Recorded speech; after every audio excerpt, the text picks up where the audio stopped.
Welcome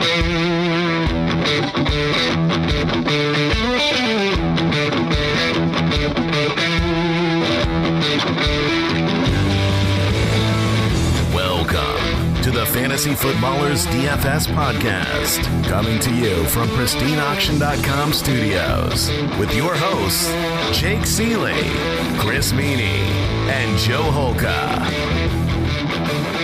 Welcome, Foot Clan Nation, Fantasy Footballers DFS Podcast for you guys, DFS for the rest of us. As a reminder, first of all, Joe Holka, Chris Meaney, Jake Ciely with you guys as always. We're following Joe Holka at Joe Holka. Chris Meaney's at Chris Meaney. They make it easy for you. I'm at All In Kid. But the other reminder I was going to say, if you still haven't signed up for the DFS, maybe you're just coming in the middle of the season. Maybe your season-long teams are frustrating you, and it's like, hey, it's time for DFS because I'm 1-8 or 1-7, whatever the record should be at this point, 1-7. Anyway, podcast, 10% off, get you in there. That's where Chris's articles are, my articles are, all the advice, podcasts, tons of stuff for you. So we'll get ready for week 9, but real quick in week 8, Chris, are you ever going to join our group? Because I won again, but I'm assuming your score wasn't good enough.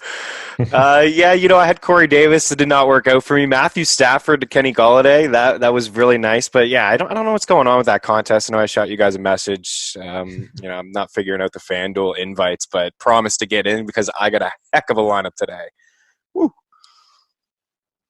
I was waiting for you to chime in, Joe. I thought you were going to kind of take the wheel there. I didn't want to get too on Chris for this whole thing. I was going to let you be bad cop today, and I'll be good cop. Chris, you know what? We're going to get you in this week. It's all going to be okay, and then you'll probably beat both of us. That's right. I'm due for a dub. Chris just doesn't want to be embarrassed. That's what it is. It is what it is. Let's be honest. Yeah. I mean, I'm actually looking right now.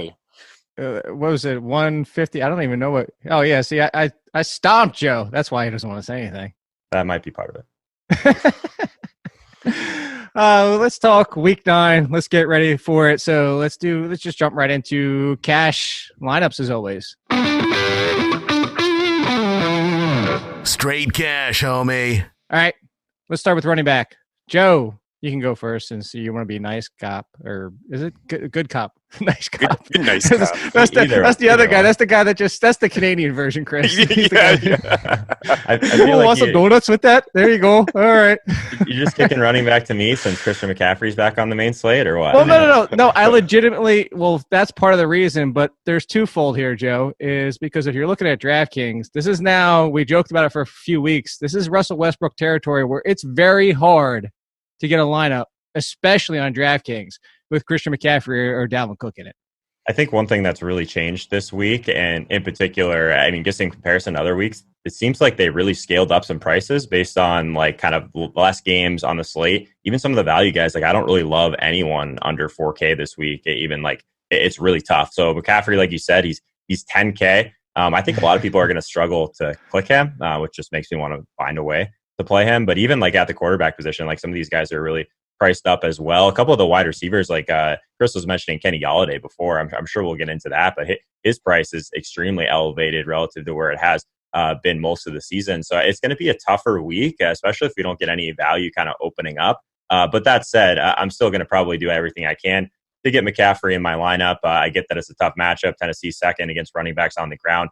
They are a team that can be beat through the air, though, as far as the short areas of the field. So I like McCaffrey quite a bit. I'm projecting him for almost 30 touches. So it's really hard for me to get away from a guy like that, even at his elevated price tag. And if I get a discount on ownership just because no one wants to click him, I'll be happy with that. Yeah, and I'm sure you will, because I would imagine, Joe, that's going to be the mindset of most people at 10K. And Jake, you're dead on with the Russell Westbrook thing. And I wonder where this price is going to get to in a couple of weeks if he keeps touching the ball 30 times. It's really hard to fade him in cash. You're not going to have a balanced lineup when you roll him out. So, I mean, even just saving the $500 on DK with Dalvin Cook it goes a long way, because this is a weird week. I mean, you got Monday Night Football with Barkley and Zeke. I mean, you got all the Patriots running backs, on Sunday Night Football, and San Fran been rolling with some of their running backs on Thursday Night Football. And then, not even to mention the wide receivers, all the wide receivers that are off the slate with the Rams and the Saints and the Falcons on bye. So it's an interesting week from the main slate standpoint. But McCaffrey, if you can find a way to get him in, sure. But for me, Cook is 100% locked in. I would imagine he'll be the most owned player this week. Dalvin Cook is highest projected ownership right now. Christian McCaffrey, though, is still second right behind him. The obvious People are excited, man. People are excited to play this guy again, I think. Yeah, tough to Who? fade. McCaffrey? We haven't had him on the main slate in a while, it feels like. I guess last week we had him, but it was just like against San Francisco, and a lot of people just X'd him out of their pool. We'll talk about it. I could not get him into my DraftKings lineup, even with two things I think I was pretty not quite crazy about, but we'll talk about because we haven't gotten to those positions. That is a little sneak preview of that. Like wide receivers, all 5K guys, but we're still talking running backs. Number 3, ownership, Joe. It shouldn't be a surprise for who he's facing. However, his quarterback in this offense have been abysmal, and including the head coach who is taking this offense that he wanted to be more aggressive and has created one of the slowest paced offenses in the league and the least amount of plays, as he always does. That's Adam Gase and that's Le'Veon Bell, but he's facing the Dolphins. Great spot. 7,700 for this guy. I think he's one of those ones that in between him and Nick Chubb, I think that a lot of people might kind of take the savings there with Chubb, but it's a really interesting one. I think that the spot shapes up, really well. It couldn't be much better from a matchup perspective. 31st against running backs on the ground, 32nd against running backs through the air.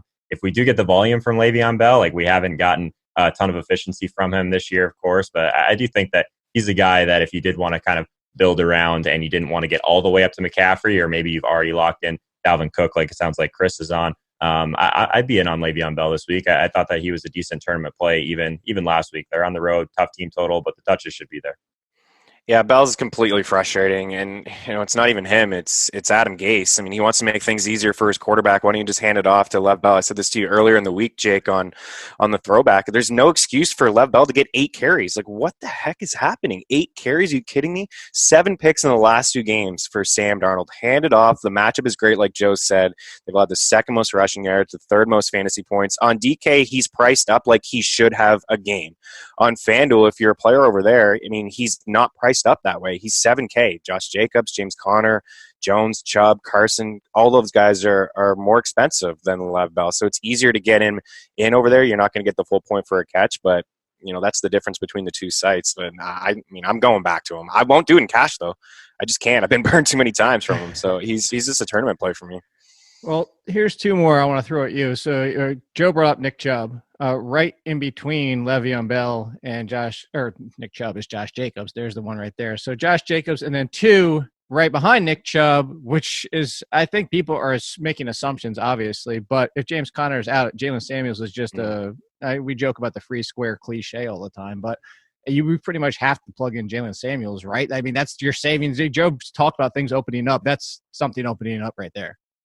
That's the path for sure. Go ahead, Chris. No, yeah, that's it. Not a whole lot to say besides that. If Connor doesn't play, it's going to be Jalen Samuels. He's already good to go. He practiced in full last week. I thought he was going to play Monday night against Miami, but he didn't. And he's been involved through the air as well. We haven't seen him get a ton of carries. He's only had 10. Is the most he's had. But in that game, he caught all 8 of his targets. So yeah, I think he's 5K over on FanDuel too. I think he's again, like you said, pretty much a free square because there's not a lot of value really.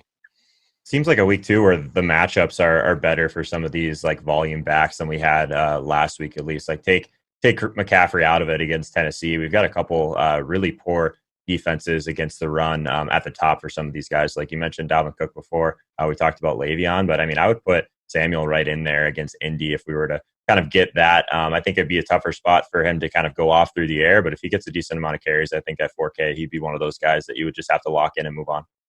What about going back up to Josh Jacobs? Does the injury concern you at all, or as long as he rolls out there and practice on Friday, you're good to go? Yeah, he's someone that, he's 6,500, right? So there's all these other guys for just a little bit more expensive where I'm a lot more, concerned with still Josh Jacobs' roll through the air. I know that he's been a little bit more involved. He's shown some ceiling. I don't know, the projections that I'm kind of leaning on, it's still like in this range. It's like him, Adrian Peterson, Derrick Henry are the ones that just aren't seeing enough involvement through the air for me to like strongly consider them in single entry in tournaments. If you really needed to get that extra 1K in salary or so off of a guy like Chubb or a guy like Le'Veon Bell, I think he's fine. I don't think he's going to be in my top tier this week though.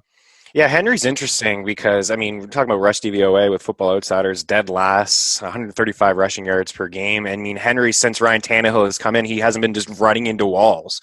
He's got 165 rushing yards and 38 carries. But that's the one problem, Joe said it perfectly, is that he's not really involved through the air. And I understand that's why his price on DK is $5,700, but it is that still does kind of scream value to me. And, over on FanDuel, he's a little bit more expensive, $6,800. But, if you're just looking for a back in terms of just safety, like Henry, Mack, like these are guys that touch the ball about 20 times a game. They're just not that involved through the air. All right, last one. We didn't talk unless you kind of threw his name in there and I missed it along the mix. I'm not talking about you, Chris. I'm talking about either one of you. I didn't hear his name, but I find it interesting because I'm usually the one that complains about Jamal Williams being involved. But how are more people not on Aaron Jones? I don't get it. Yeah, great spot. Great spot. 28 catches his last 5 games too. I don't even care if Devontae Adams comes back. I think he's still going to be involved through the air. Yeah, he's got 11 touchdowns. In his last 7 games, he's been such a beast. It's hard to fade him as well.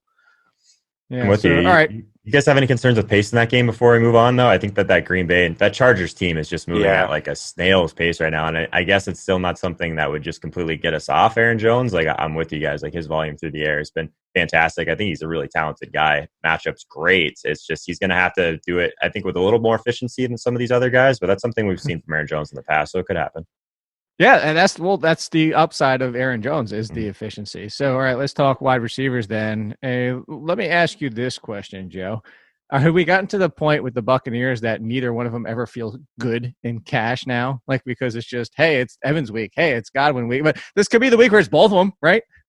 It's terrifying for cash games. Like, I don't play a ton of cash games. You guys know that.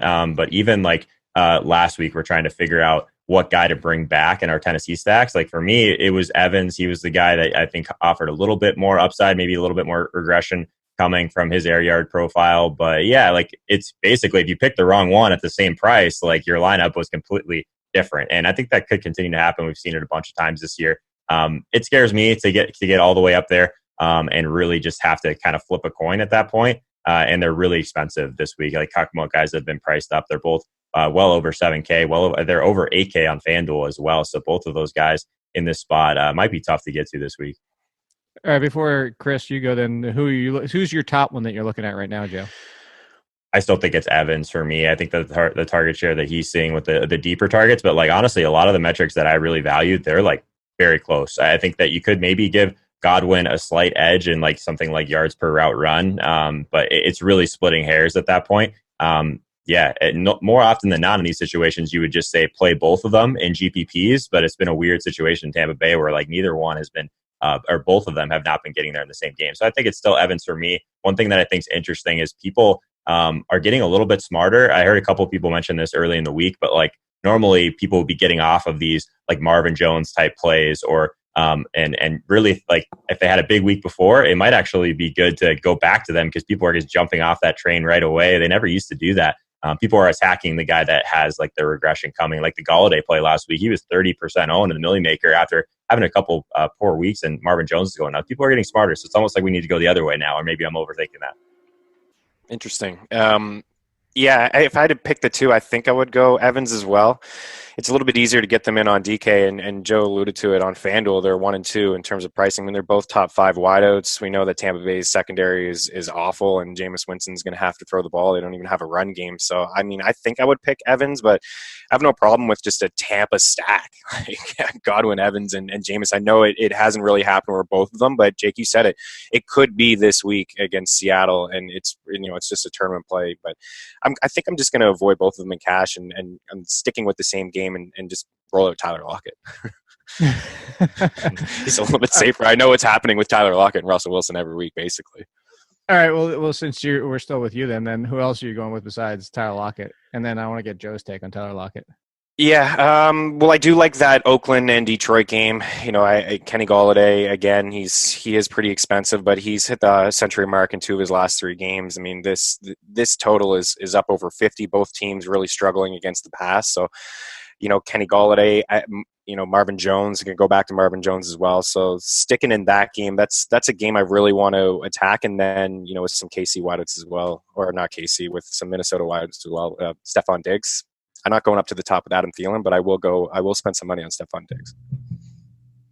Diggs is a guy that I like quite a bit too this week. He's second weighted opportunity rating behind Terry McLaurin. I like that quite a bit for him in the spot against KC. I think I'm with you on unlock it. I think that he's probably a little bit too expensive. I almost always kind of struggle with this guy anyway. And if I was really considering someone, it's probably DK Metcalf again. 5,700. His price is getting away from us a little bit, but I still think there could be some regression, a positive regression coming for DK Metcalf. Last week, he didn't see a ton of work, but that usage that he sees and that role that he has in the red zone is definitely real. And for a guy that like Russell Wilson, who is very efficient, I think that we can target those guys even more than some of the other red zone guys that we have around the league.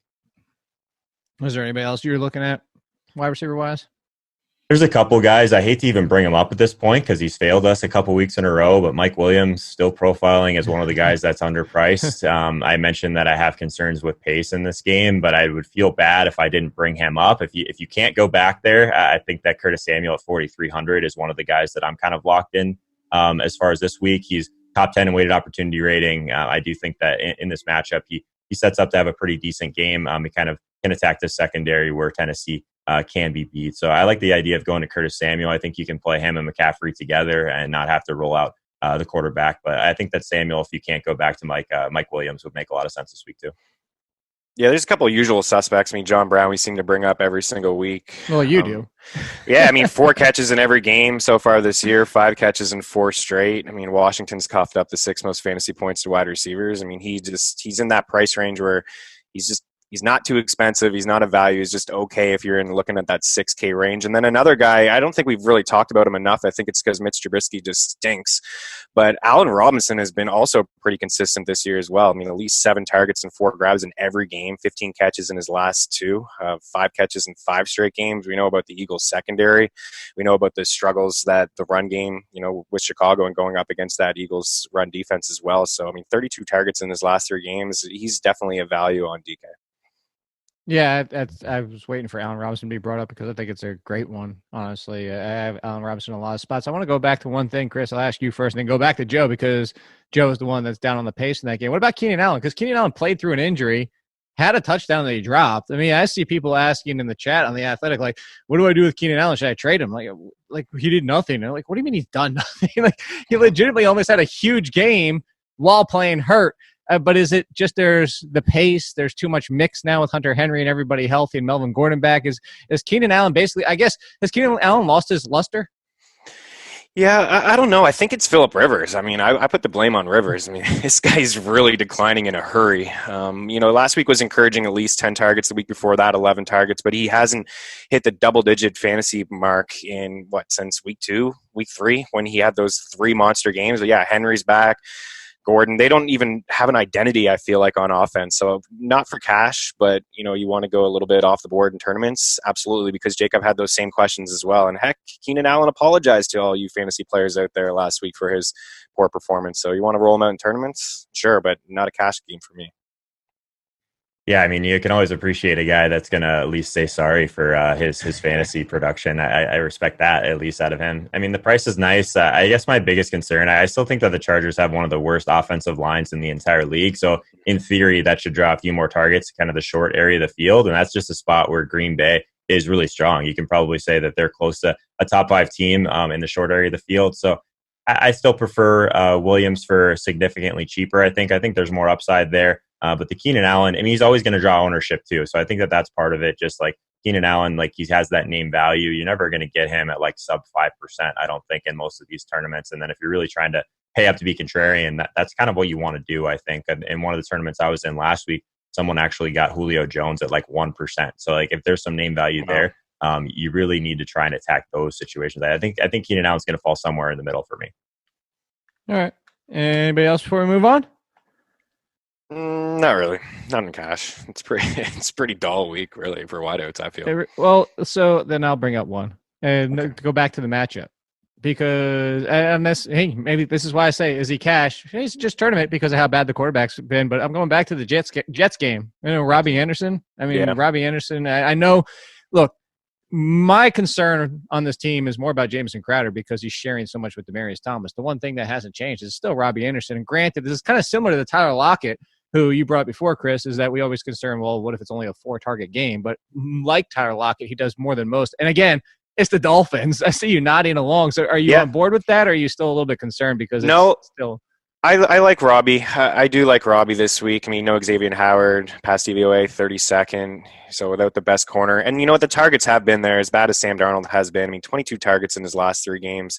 They've only played 4 games together, and he has been Sam's favorite weapon to throw the football to. They've just, they've had some tough matchups. He's missed him on some throws, but yeah, this is a pretty good spot for him. In fact, it's dangerous. I kind of like that game a lot on the other side. And there's going to be some Miami wideouts I want to talk about when we get to GPP. So, I mean, I'm going to roll dice on that Miami and Jets game for sure. And the other reason I bring him up, Chris and Joe, is because he's the 6th highest projected wide receiver right now, Robbie Anderson. Ownership-wise? Yeah. People are sharp. They're on it. People just want to play guys against me on Miami no matter what. That's exactly what it is. Yeah. All right, one more before we move on. Joe, I'll ask you about it because we didn't bring his name up. The number one, do you want to guess who the number one? We haven't mentioned his name yet, who the number 1 projected owner wide receiver is? Is it Jarvis Landry at 4,500? No, Jarvis Landry. People are on that this week for sure. I've seen a lot of talk about Jarvis Landry. Have you? I see. Odell Beckham's still projected higher. I'll give you a hint. He scored a touchdown in every single game with his team. Oh, Tyrell. Oh, there you go. Yeah, touchdown, Tyrell. Really? I mean, that's another game I want a part of, right? Oakland has an identity. A lot of these teams are trying to figure out, where the offense is going to come from. It's Jacobs, it's Waller, and it's Tyrell. It's Detroit, who, again, both of these teams, I believe they're in the top 5 in terms of passing yards allowed. The total is up over 50, as I mentioned earlier. I think that's a sneaky fantasy, and it may not even be sneaky. You're talking about ownership, number 1. So, I mean, I get it. It's an interesting one. I don't know if I would typically probably go to him. I guess last week I was looking at him as like a pivot off of my Waller shares, and I probably haven't played enough of him this year, but it's always scary to go to that offense outside of Waller. I'm laughing, Joe, because I can always tell when you're hesitant on somebody. Because he's trying to talk himself into it. He doesn't want to say like that's a garbage play, but the volume really hasn't been there. He's obviously the touchdowns. It's like three catches and a touchdown. I mean, how long is that going to continue? So I wouldn't play him in cash, but I'm not surprised to hear he has a high ownership. Joe really is nice cop. He just he is cop. He is nice cop. He doesn't want to say I don't like it. He's just like, I haven't considered. I feel like that. I come at you guys enough about these running back plays. I'm sure you're going to tell me that Tevin Coleman's in play the next time he's on the main slate again, because we had our little talk about him in our Slack chat. But yeah, I don't know. I'll let you guys fire at these wide receivers. I mean, a wide receiver is a totally different position. I don't think any of these guys are out of play by any means. Oh, no, you knew I was going to say something about Tevin Coleman, though. Come on, you have to be expecting that. Maybe should I get a Tevin Coleman jersey? No, yes. I just want to. Can I hear your victory laugh for your 13 touches, please, before we move on? Yeah, 100%. Always. I'll take a victory laugh on Tevin Coleman. I'll take another one tonight when he's my captain. A little different now. I think you can project him for a lot more touch. I don't know. No, he had 20 touches twice this year already. Yeah, but he doesn't catch passes, man. I'm never going to play that guy. I know you're never going to play that. Let's see. I could understand the Derrick Henry. I can't understand the Tevin Coleman hate. Let's talk tight ends though. How about that? Darren Waller, your boy, number 1. Not a surprise. I have a love-hate relationship with this guy, especially after last week when I basically blew up my team. Wait, what's the hate? Well, my hate is that I didn't play Michael Thomas in that roster construction last week in favor of just jamming in this high-priced tight end, which is, by the way, like if anyone's listening, if you're in roster construction and you're just doing everything you can to get a tight end in or get a high-priced defense in, more often than not, that's not the way you want to go in roster construction. So much can go wrong. I love the idea of having him kind of on the other side of my Houston stacks last week. But I mean, this week in particular, I just don't know if I'm going to have the salary to get up to Waller, especially since we have some cheaper guys in play. I think the cheaper values actually are a little bit better this week than we've had in weeks past. 6,300, just the way it's shaping up, I don't know if I'm going to be able to get there. It's a much better spot this week, too, against Detroit. I think that's a team that we can historically kind of attack with the tight end. I don't know. It's tough. Travis Kelce right there, 6,900. Wow, Hunter Henry's all the way up to 6K as well. They really did kind of aggressively price these guys up. So I don't know. I think that this will probably be the week he drops another 30 or so, and I'm not there for it. Yeah, I mean, I don't mind him if you can find a way, but you bring up some good points. He's the most expensive tight end over on FanDuel, but he's been pretty consistent as well. Besides last week, he did find the end zone to kind of save your day, but he really didn't return value you're spending up for him. So it's tough, and I just kind of look at him and Henry over the past couple weeks. It's just this tight end position is just so bad. You either just punt the position altogether and hope, a guy like Darren Fells, who's obviously not on this slate, finds the end zone, or you're just basically taking a zero. You know what I mean? Like, really? I think we have two options. Well, I do like Henry. I mean, he's only played, 4 games? He's got 76 yards per game. Go for it. I think you got. I think it's going to be the chalkiest chalk of tight ends, but if no Delaney Walker, Jonnu Smith. Yes, Smith has been good. Yeah, and it's not just like, hey, go look at Jonnu Smith when there's no been Delaney Walker, period.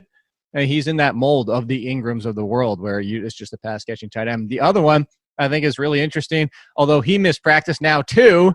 If OJ Howard's out again, you go back to Cameron Brate, obviously it's not – I would go Jonnu before I went Brate, but if OJ Howard's out again, the one thing we know about Seattle, play your tight ends against them. Yeah, it's not a bad call. He wasn't great last week, but he had 6 targets. It was a season high for him. I do like Jonnu. Jonnu's good, too. Like, after the catch, he's pretty explosive, and it seems like Ryan Tannehill is going his way. I mean, he's got 10 targets and 9 grabs in his last 2 games and, over 130 yards in those 2 games of Tannehill. So I think he's probably the safest option in that Tennessee offense. It's not great. One guy I do like this week, actually, especially on DK, and I don't know if I'll go there in cash, is Zach Ertz. I mean, at $4,700, and people are starting to talk about Dallas Goedert over him, and Ertz is still top 5 in terms of just red zone targets. Looks like Deshaun Jackson's going to be back this week. I think that helps out Carson Wentz and the entire offense. Yeah, I mean, I was at that Buffalo game last week, and they double-teamed Ertz almost every single time, and you saw Goddard get in the end zone with a red zone touchdown. I think that definitely is going to open up the offense a little bit. I kind of like Carson Wentz, too, and get to GPP quarterbacks. Ertz at $4,700. Nobody likes – what's his projected ownership? I bet you Goddard is higher than him. Goddard? Oh, yeah, Goddard's higher. Goddard's inside the top 10. Ertz is down by, I think, around 15. I switched over to the quarterbacks already. Among tight ends, my goodness. Joe, your thoughts on tight ends? And real quick before you do, breaking news for everybody out there. Benny Snell's out at least 2 to 3 weeks. So if Connor's out, Jalen Samuels has very little competition because it's Trey Edmonds with a U. For everybody that keeps spelling Chase Edmonds wrong, there's the Edmonds you want. That's the Edmonds you're supposed to be. So when you put Edmonds, now I'm going to start answering as if it's Trey. But anyway, go ahead, Joe. What are your thoughts on these tight ends, including Zach Ertz, with or without Deshaun Jackson? Yeah, I actually really like the Ertz call. He's 4,700, so that's a spot where I think you can kind of just take the volume there. Like if we're just looking at something like his target share, like he's pretty similar as far as over the last 4 games to someone like Ertz, to someone like Waller or Henry. So I really like that call, especially at that price point. I'm not really on Cameron Brate. I wasn't going to play him last week over someone like Jonnu. I know that this team just doesn't want to throw the tight end a ton anyway, but even last week, I don't know, he played 70% of the snaps, which was fine, but 10% target share. Like, I think he has a red zone role, and that's not going to change, but it still feels more touchdown dependent than Jonnu, who's going to kind of walk into the Delaney Walker role if we get that again. I think I prefer that, and I do think he's a talented guy after the catch, like you mentioned.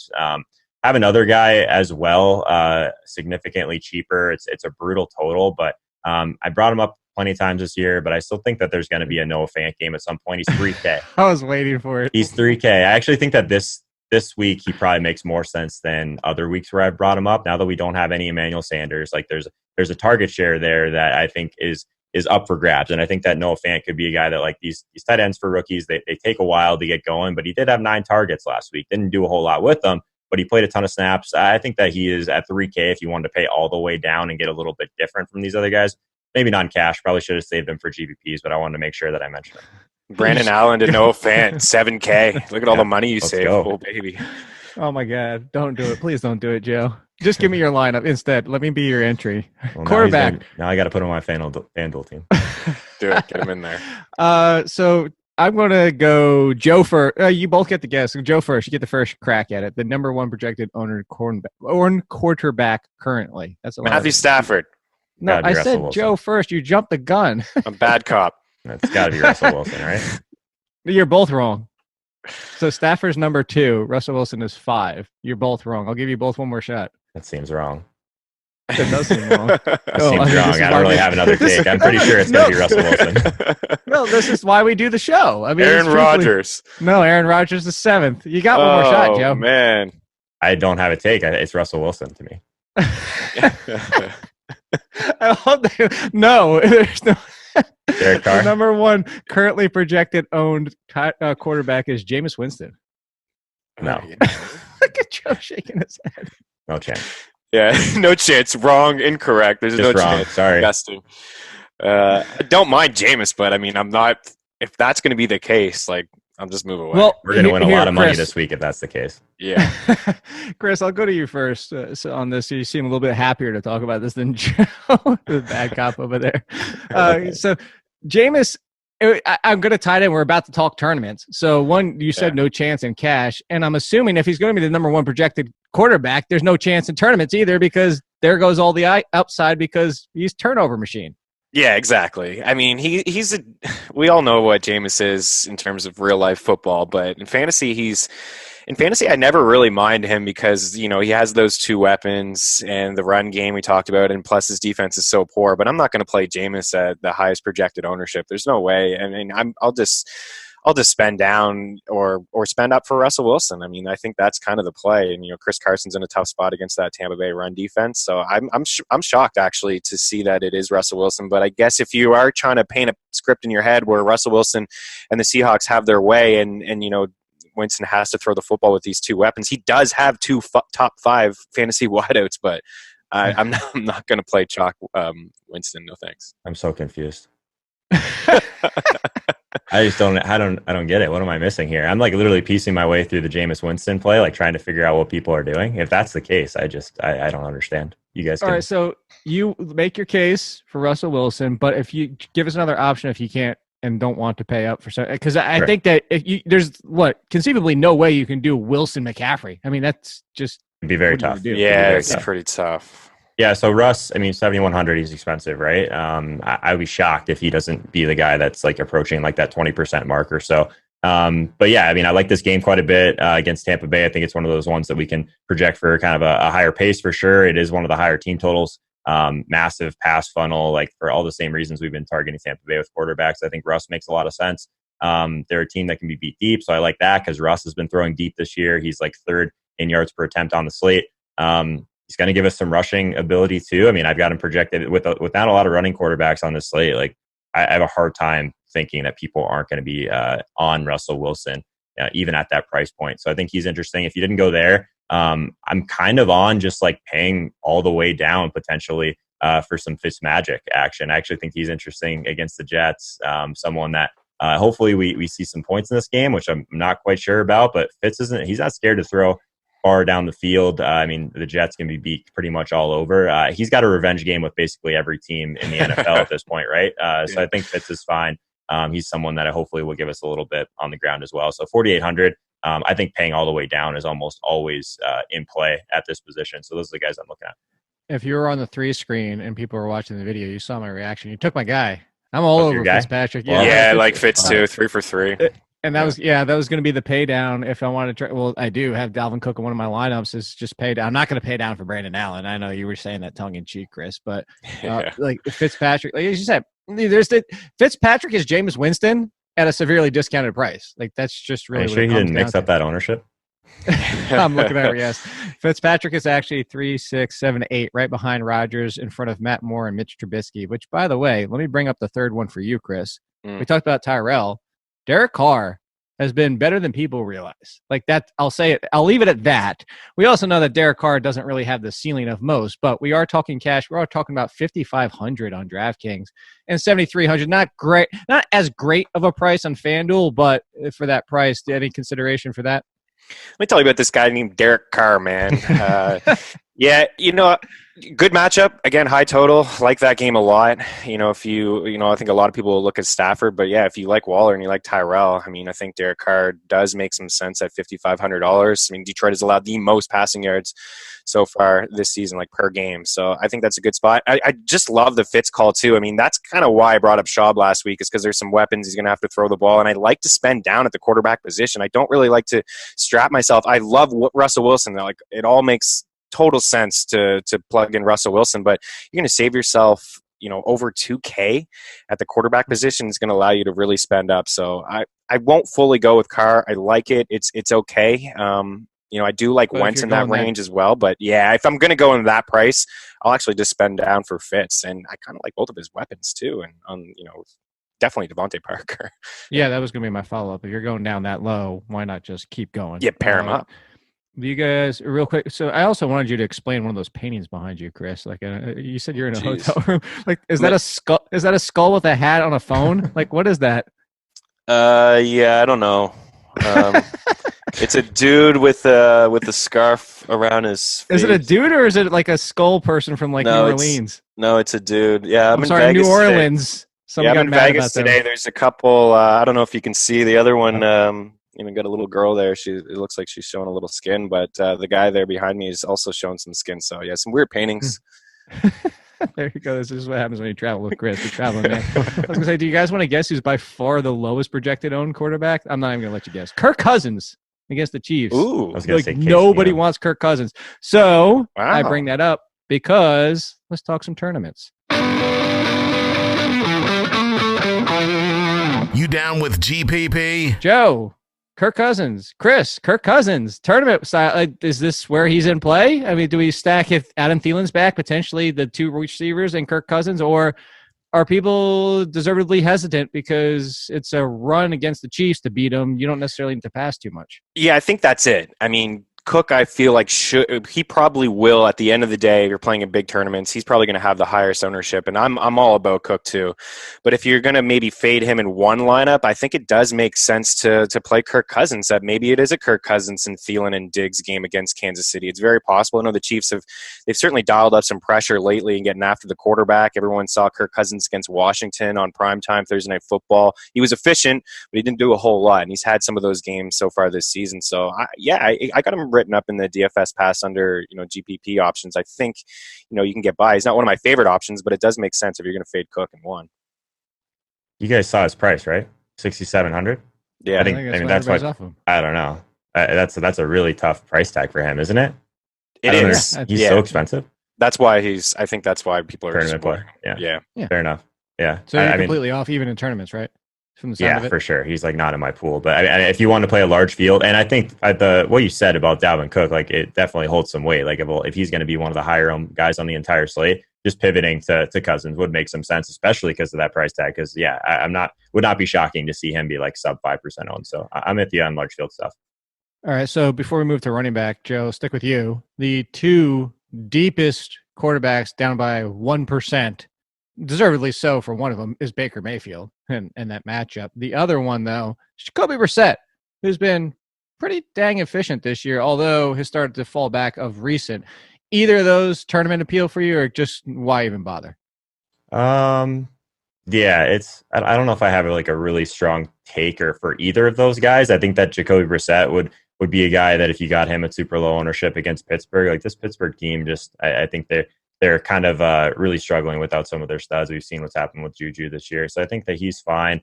I haven't really been on kind of the Cleveland train much at all this year, outside of the 1 week I played Odell Beckham, but Denver wouldn't be a spot that I would be, rushing to play Baker Mayfield. So I think that would be a tougher one. I mean, I know Chris mentioned it before, but I got to make sure that everyone knows my love for Josh Allen is still very real as well. I think that in tournaments, he's the guy that we could go to if he's going to be lower owned, stack him up with John Brown, but also I think Cole Beasley is in a really awesome spot too, which I'll save him for when we get to wide receivers. Anything to add, Chris? Or Allen is interesting. It's kind of like the Lamar Jackson thing. Obviously, he doesn't have that same type of ceiling, but I mean, he only threw 169 yards last week. He still has 17 fantasy points. It's a number he's hit in 6 of 7 starts.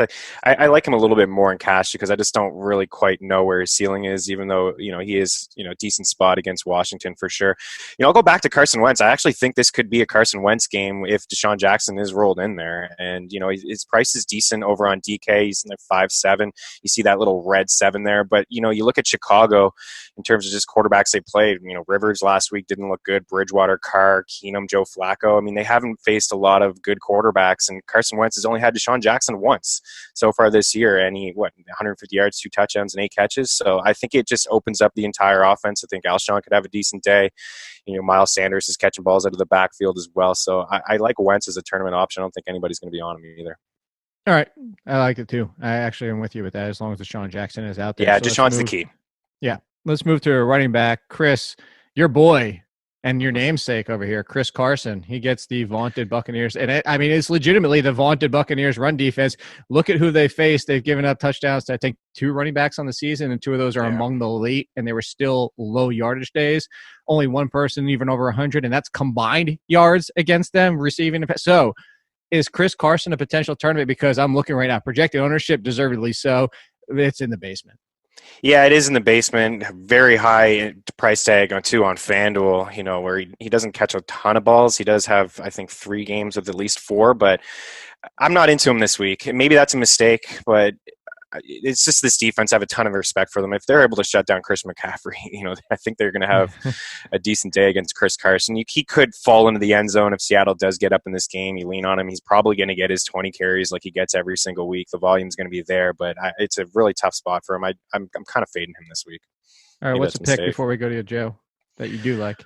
Well, a lot of different backs. Have we talked about Chubb at all? We kind of just glossed over him. He fumbled twice, but he's got 20 carries in back-to-back games, at least 20 in 4 of his past 5, 253 rushing yards in his last 2 contests. So he's averaging over 100 on the year. He's been pretty good, and Baker Mayfield has not been good. So I think that the game plan for Cleveland is just to kind of hand it off to Nick Chubb. Let me ask you a follow-up, and I'm going to ask the same question to you, Joe, when we come to you. So Nick Chubb is 7th in ownership. Because running back is what running back is maybe playing tournaments not necessarily something we should worry too much when it comes to running back, just because, as Joe always says, the reason he was joking about Tevin Coleman is because it's volume. You don't want the guy, you don't want Royce Freeman and Philip Lindsay, especially the tournament, because even if Philip Lindsay scores 2 touchdowns, it's still probably not going to be a game breaker because he might only have 40 yards with those 2 touchdowns. Yeah, exactly. And I don't really I do look at ownerships. I'm not going to avoid them, but for running backs, I don't really, to be honest with you. I'm looking at volume. I'm looking at bell cow backs, and Chubb is one of those guys right now. He's got one more game here before we start talking about Kareem Hunt. But he's catching some balls out of the backfield. He's 3 catches in 5 of his 7 games. So he's the goal line guy. He's the guy who's on the field. He's going to catch balls. So you just plug him in as a guy that's going to touch the ball 20, maybe 25 times every week. Yeah, I think that he's still totally in play. I think you've kind of taken all of my guys, which I guess isn't too surprising since we've gone through kind of all the top volume guys. But I love Chubb this week. If he's going to be lower owned, I think that's the piece of the offense that I would definitely take a shot on. We talked about Bell, like a little bit of recency bias with Le'Veon in a great spot. So I think that he's another guy, depending on how things shake out with ownership, that would make a lot of sense. But outside of that, maybe just at some point paying up to be a little bit contrarian for Christian McCaffrey. We'll see how kind of the week progresses. It looks like people are back on him. So I think those are probably the guys I'd be on to. Wait, you guys aren't with this is the first week I could ever call him my guy. You guys aren't Aaron Jones? Really? Oh, we talked about him. You think he's going to be low owned? According to right now, he is. Right now, he's down by Jordan Howard and Mark Walton. Oh, he's a great tournament play then. I'm with you. Why? I don't know. I could not tell you. I really and his price. His price went up 200 and 100 to 7,000 and 7,700. It wasn't like it jumped up into the 8,000 range for both. All right, so this is your heyday here, Joe. Wide receivers.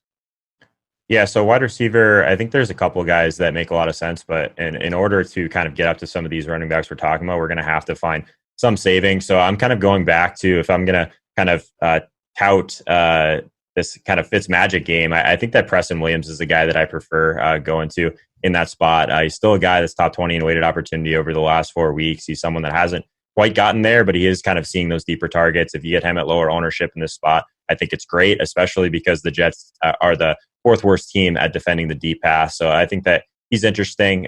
We'll see kind of what the ownership ends up being like on Preston Williams, but he's like one of those guys that I think if I'm paying down, that's like the lowest I've gotten so far. I don't see anyone below 4K that I love this week. Yeah, I don't either. Really, I don't want to roll the dice with Lazard, even though he has been getting some volume. I just don't really want to go there. We already poured one out on the throwback for Bayshawn Hamilton, so I'm not going to go there either. Sticking with that same game, I have way too many Dolphins and Jets in my lineup. So like, what the heck? Yeah, scary. But Devontae Parker is a guy that I like too. I mean, 18 targets, 11 grabs, 114 yards his last 2 games. He has at least 50 yards in 5 games this season. He's got 3 TDs in his last 4. I like the Williams call. I like the Parker call. Both of those guys, like 42 and 44 in good spots. I'm going to have a lot of exposure to both of them, unfortunately. Yeah, Preston Williams, Devontae Parker are both inside the top 20 for projected ownership, which isn't surprising. I'll give you one. Wait, I just want to make sure. Yeah, let's just see if we had any updated injury news. Still waiting on it. But I think that a lot of people are going to assume it's just a one-game fluke type of thing. But if D.D. Westbrook's still banged up and even out, Chris Conley all day. Like, because everybody's going to go right to DJ Chark, deservedly so.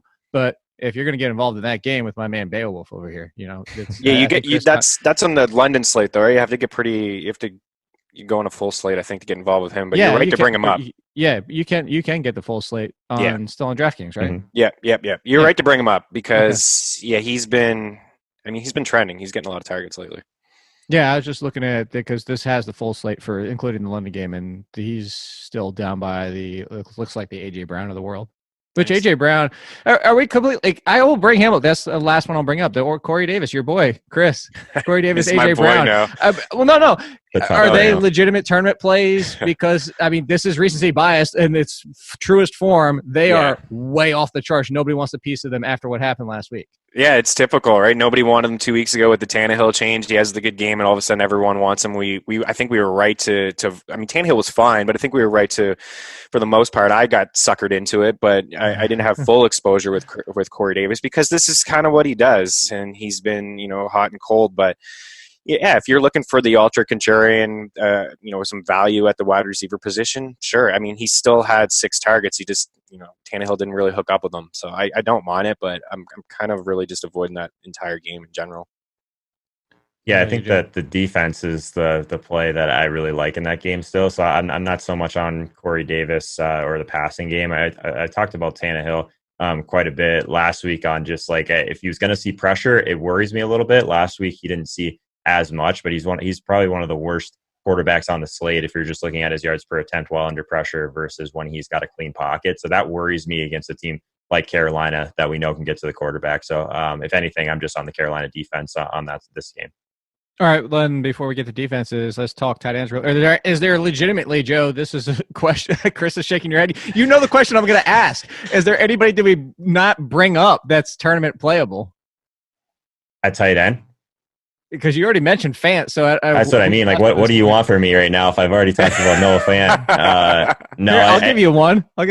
He's higher than No, I don't want him. I'm just saying I find it interesting. The one that we didn't bring up is T.J. Hawkinson, and that was the one I was going to bring up. Like we've joked about his hands. He should have more production on to date, which his hands were never really that big of a concern in college.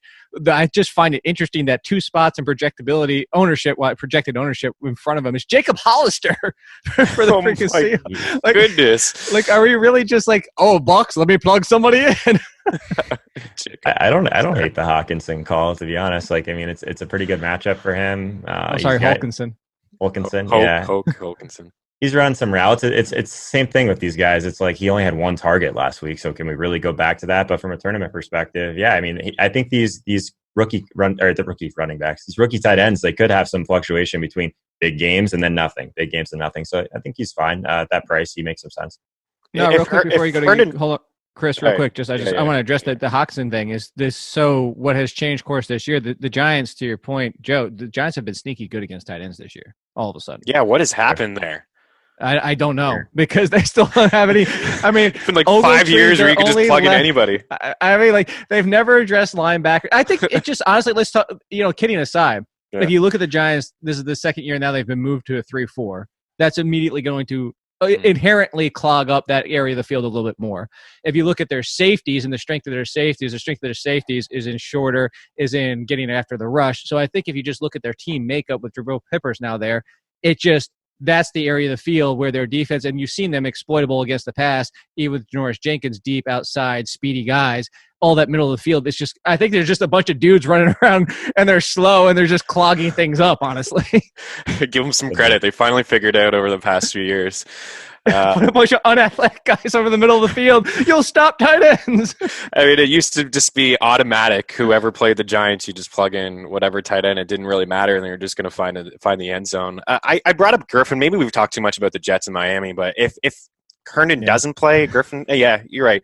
But Griffin did, a couple touchdowns, some catches. I'm really intrigued with Herndon. I don't know if I'll go there if he does play. He could potentially be limited. It's somebody that I think I'll talk about in the future because like him and Sam Darnold were pretty solid down the stretch last year. But yeah, throwing out tight ends, maybe Griffin at 34. Ryan Griffin is flying knee for the touchdown last week. All right. Yeah. So let's talk defenses. You know what? I've been kind of letting you guys do a whole lot today, so I've been saving this one, and I just want to jump in because I want you guys to laugh at me because I need to be in a better mood after today. Hey, I'm going to Notre Dame this week, and I don't have to wear. That's why I'm wearing the Notre Dame hat and Notre Dame T-shirt. This is my first ever trip to Notre Dame. Oh, I'm super pumped. I am a little bittersweet because they lost last week, but I look at it this way, Chris. Now I don't have to get stressed out if they're somehow blowing a game against Virginia Tech because they're already out of the equation. So now I can just go and enjoy the experience. But I say all that so you can laugh at me because defense-wise, this is where I'm paying down, and I'm taking your method, Chris. I am paying down to the utmost 100 emoji degree. The Redskins defense against turnover-prone Josh Allen. The Redskins defense generates pass rush. Josh Allen is going to turn the ball over. They are going to give up points, but I'm just paying down because you know what? If I get 6 or 7 points from my defense paying $1,900, I think it's kind of worthwhile doing. So I like it. Laugh at me. Me too. I'm not gonna laugh at you. No, they're written up in the DFS Pass.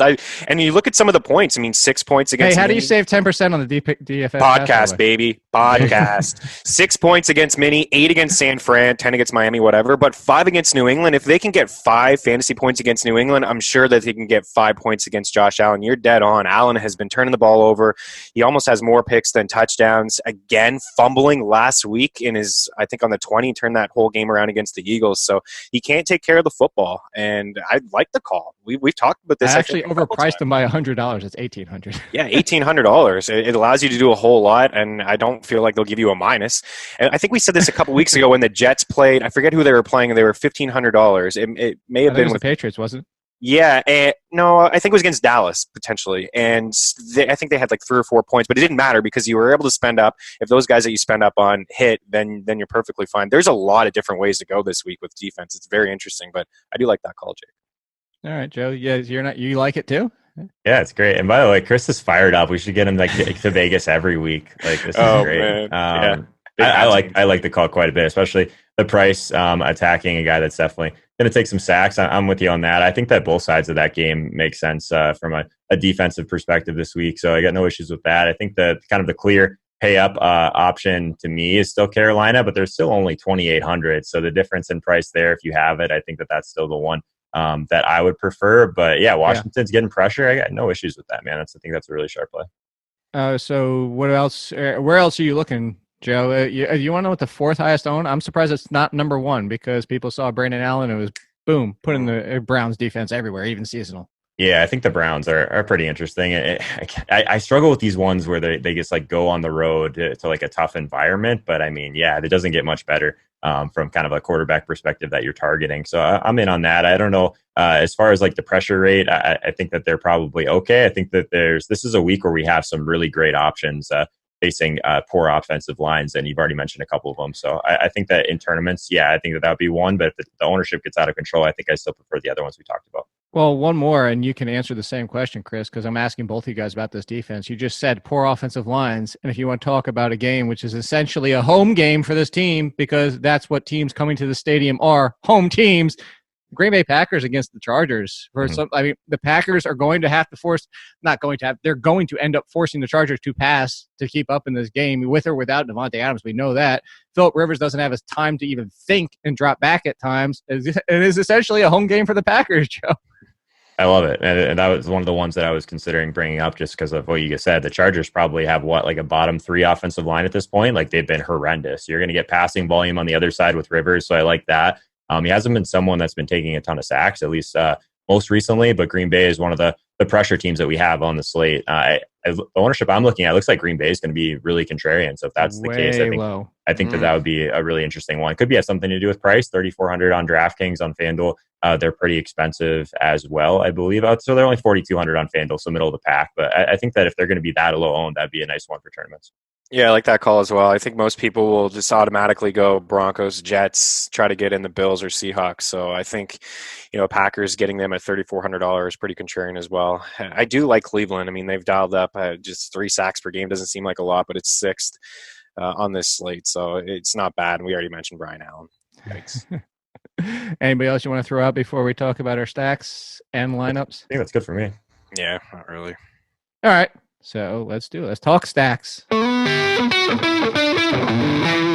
Stack Attack. And Chris, stacks? We kind of have hit on all of them, so we don't have to spend a whole lot of time. Is there a stack that you find particularly appealing this week? Is it it kind of almost, do I want to say your Eagles?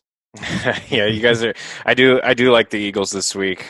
Sure, let's go there. We'll save Seattle for Joe. I do like Deshaun if he's going to play. I think Wentz is going to take some deep shots with him, and we saw it the second throw of the game. These two together in week 1, he took some deep shots. So if you want to go Jackson to Wentz or even Ertz, I think I really feel like this is going to be an Ertz game. So either all 3 or one of the 2.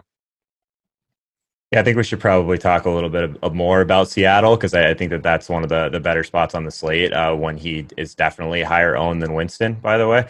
So Russell Wilson, I'm going to go with him, but I'm going to bring it with DK Metcalf. I think that he's the guy for the salary that makes more sense to me. I think Tyler Lockett, if you wanted to add him to that stack, I have no issue whatsoever. If you want to completely game stack it, like I mentioned, I think it's still Mike Evans for me on the other side of this, but probably only bringing one guy back from Tampa Bay. Like Jake was mentioning earlier. So I'll go with the Seattle stack. I'll go a little bit chalky on this one.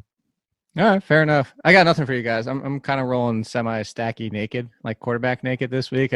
I'm not really feeling one outside of, I'm with Chris 100%, and that's really wise, because if Deshaun Jackson's out there, I really like the Wentz, Deshaun Jackson, Zach Ertz stack, and just forget about Alshon Jeffrey and anything else there. I really do like that one. So let's put it. Hey, Chris, maybe we can just hear your lineup and we'll put it in for you. Maybe you can just play this week. Would be nice. I know you're on the road, but I'm going to be on the road. I already put my lineup in there. So, all right. I promise I'm in this week, boys. I promise.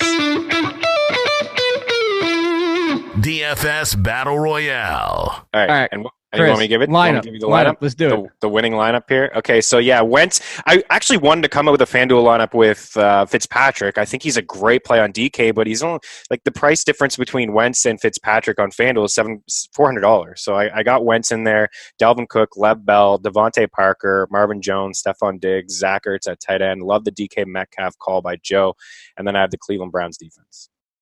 I like it. Joe, you want to go next, Jake? Yeah, sure. Why not? We're doing FanDuel, right? All right. Yep. So here we go. FanDuel lineup. It's the Eagle stack. I might have to change this. Hopefully this doesn't happen, because I'm going to be a layover. I'm going to win now. I know. I got a layover for the London game, perfectly timed for you guys out there, so I could help you with your lineups, and then hopefully get home with no delays, which it's me, so it's going to happen. But in any case, I do have Carson Wentz with the Eagle stack in there. So it's Carson Wentz. I'm doing Aaron Jones. I'm doing Dalvin Cook. And then Deshaun Jackson. I am doing the Chris Godwin, Joe Holka. I am going there. Leverage. I like it. In the 3 Yeah. Keenan Allen, Zach Ertz, Jalen Samuels. This sounds like it's not going to be no Connor. And then, of course, the Redskins defense. Nice. Ballsy.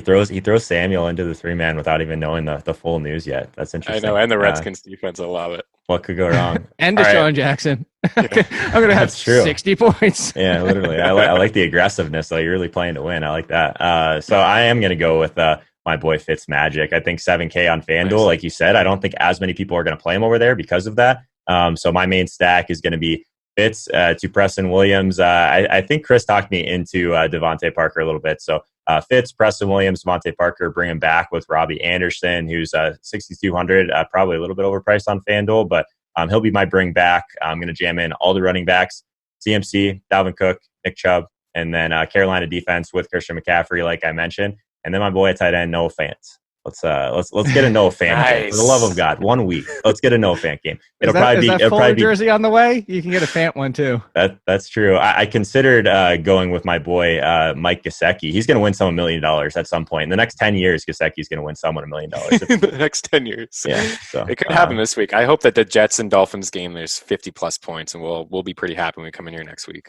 Yeah, or it's like 12-0 or something. Yeah, it's very possible too. Yeah. Anything, Chris? Anything Vegas? You're gonna buy a Vegas jersey while you're out there? No, I'm here to see the Habs tonight. We got a couple shout outs on Joe's Instagram page. One of our listeners or followers liked the hat, so this is for you, bud. I am going to the Canadians and Vegas game tonight. Yeah, I'm pretty pumped. Well, go Canadians. Enjoy your trip, Chris. Go Irish. Yes, enjoy my yours. trip. Yeah, and Joe, you can just hang out down in Arizona doing win all the monies. Yeah, Arizona. Arizona. I thought you were an Arizona boy. You're not an Arizona Can't boy. play DFS in Arizona, man. I'm from Arizona, but I live in Minnesota now. Yeah. Meaney. Oh, yeah, that's right. I should know that. I was at the game last week. Yeah, I know. Look, hey, I'm trying to get out of here. I'm trying to travel and everything. My head's in a whole nother world. I've been thinking it's been Thursday for 3 straight days. I should just listen to Joey and did the 1 day, 2 day, what day? 3 day, Thursday. DFS Pass, 10% off. I almost gave out 20% off. It's 10% off. I see what I tell you. Podcast is the code at Joe Holka for Joe, at Chris Meaney for Chris, at All In Kid for myself. We'll be back in week 10 to hopefully celebrate your winnings and get you ready to win some more. Have a good one, Foot Clan. We'll see you later.